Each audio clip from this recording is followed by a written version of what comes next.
O que o motivou em participar de um grupo de pesquisa em filosofia? Porque filosofia é uma matéria que abarca os assuntos mais questionados hoje em dia, como o direito, as relações sociais, e isso me motivou bastante para estudar. Eu já gostava faz muito tempo de filosofia e receber o convite de participar de um grupo me estimulou mais ainda e eu vi que era uma oportunidade para realmente me conhecer e ver se eu realmente gostava daquilo e acabei descobrindo que sim. Eu sempre tive interesse em fazer pesquisa porque não é bom ficar preso à sala de aula, porque o conhecimento dado em sala de aula muitas vezes é muito reduzido, muito compacto e não abre a mente do aluno para outros tipos de conhecimento.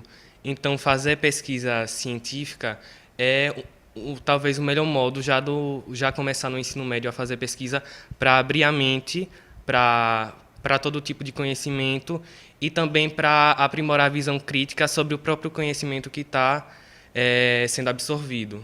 O trabalho em sala de aula com os textos dos próprios filósofos, em que medida esse trabalho, ou seja, você retirar o livro didático e começar a trabalhar com os textos das obras dos próprios filósofos, em que medida esse tipo de atividade ajudou nas suas atividades de pesquisa no grupo de filosofia? Bem, além do fato de eu já ficar acostumada a ler e trabalhar com textos, assim, me desenvolveu, porque eu soube ler de forma mais detalhada, acentuar os pontos principais, e assim eu fui me aprimorando, as habilidades de leitura foram melhorando, não só no âmbito dos textos filosóficos, mas em relação a todas as outras matérias. Com os textos dos próprios filósofos, nós conseguimos entender o que eles realmente querem dizer, a opinião realmente deles, sem modificação de autores secundários. A gente tem em sala de aula o costume de sempre usar o livro didático para qualquer tipo de assunto e qualquer tipo de disciplina. Só que utilizar o livro didático muitas vezes não permite que o aluno enxergue qual é o verdadeiro ponto de vista do autor que está sendo estudado, não só em filosofia, mas também em outras áreas como história, geografia. Muitas vezes o aluno não consegue entender qual é o verdadeiro objetivo, qual é a verdadeira intenção do autor ao escrever uma obra, porque as palavras do autor secundário, do comentarista, muitas vezes podem distorcer qual é o verdadeiro objetivo do filósofo, do escritor. Quais as atividades você desenvolveu durante a sua pesquisa no grupo? Ou seja, qual era a metodologia de pesquisa que era utilizada durante a sua participação como bolsista do PIBIC Júnior?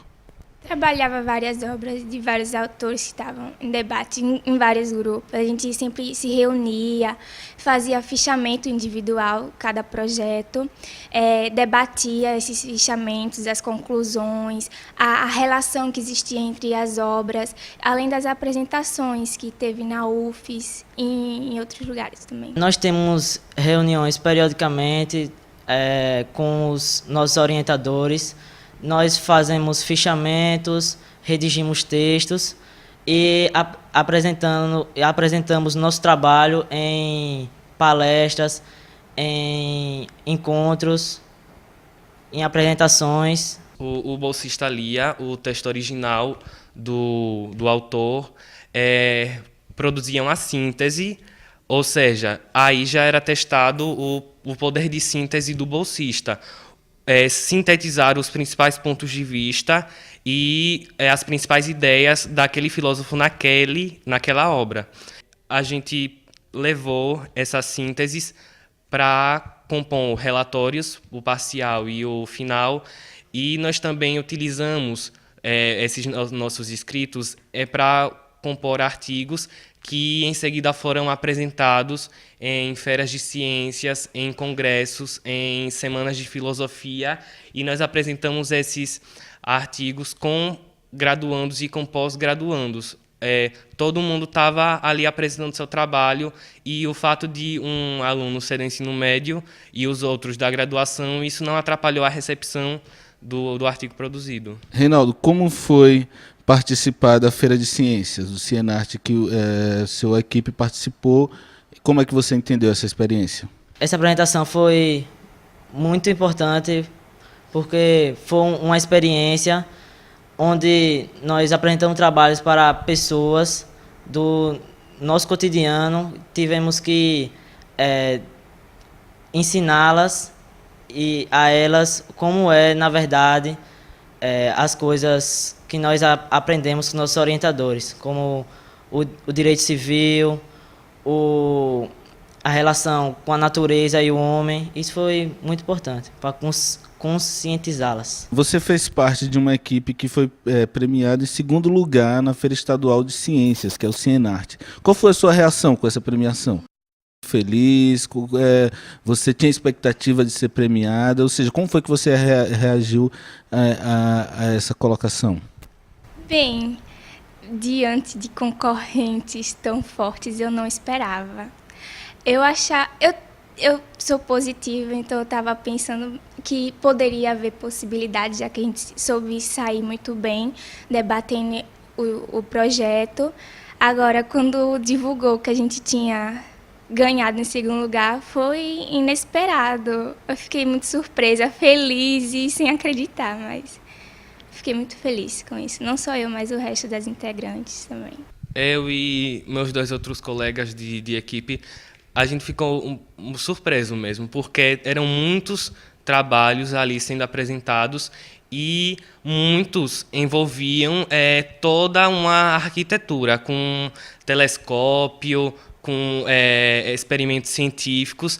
Então a gente ficou meio preocupado, porque disputar contra projetos que estão levando ciências naturais, aí a gente ficou um pouco preocupado, porque muita gente não encara a filosofia, não encara as ciências humanas como ciências, e também não encara a filosofia nem como conhecimento, muitas pessoas, do senso comum. Então, o fato de nós levarmos o primeiro lugar, eu tenho certeza que ajudou muitas pessoas que estavam ali naquela feira, muitas pessoas com preconceitos, a vencer esses preconceitos, a mostrar a elas que as ciências humanas são ciências e de que a filosofia é conhecimento. Então, enquanto conhecimento deve ser respeitado como qualquer outro tipo de conhecimento, inclusive conhecimento científico, e foi exatamente isso, ajudou essas pessoas a vencer todas essas noções do senso comum que elas tinham.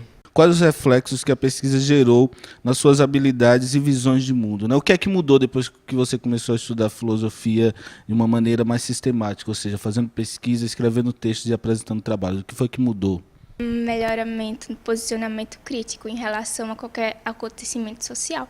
Porque no momento que a gente trabalha com esses textos, dizem que os filósofos são complicados por causa do modo de explicar. Então, como que a gente vai se desenvolvendo mais e trabalhando mais esses textos para se aprofundar e compreender, a gente acaba levando isso para a vida prática. E todo tipo de notícia que vê, aí eu já sei associar com alguma teoria, analisar alguma questão com mais facilidade. Então, essas questões de observação e posicionamento melhorou. Hoje, eu sei que a política é algo muito complexo, não é aquilo que é passado pela mídia, é algo bem mais complexo. Hoje eu sei que o Brasil, dizem que é um país democrático, mas ele não é, pois eu li o Rousseau, o Contrato Social, nele diz que um país democrático tem que estar o poder na mão do povo, não de um representante. Com certeza, aqui no Brasil não acontece isso. Aprendi também que a natureza, ela tem que ser abarcada como um sujeito de direito. Ela tem que ter direito para ser conservada e assim vivermos num mundo melhor. Em primeiro lugar, o que mais mudou foi as minhas próprias habilidades de escrita, porque como eu já tinha falado no início, aquela coisa de ficar preso em sala de aula e só fazer os trabalhos que os professores mandam e que muitas vezes nem são úteis para a formação moral do aluno, isso não é bom. Então, poder ler um livro e você mesmo fazer sua síntese, ou seja, treinar seu poder de síntese e também treinar seu poder de argumentação, treinar seu poder de selecionar os principais pontos que aquele autor está defendendo na obra. Então, isso foi muito útil, porque aprimorou todas as minhas habilidades de escrita e de síntese. Com a filosofia, com a pesquisa em filosofia, eu tive a oportunidade de enxergar que nem tudo o que parece que todas as coisas podem ser feitas de outro modo e muitas vezes esse outro modo que não é posto em prática é melhor para a sociedade. Porque filosofia nada mais é do que enxergar a realidade com outros olhos, com olhos que não são aqueles que a sociedade nos impõe desde pequenos.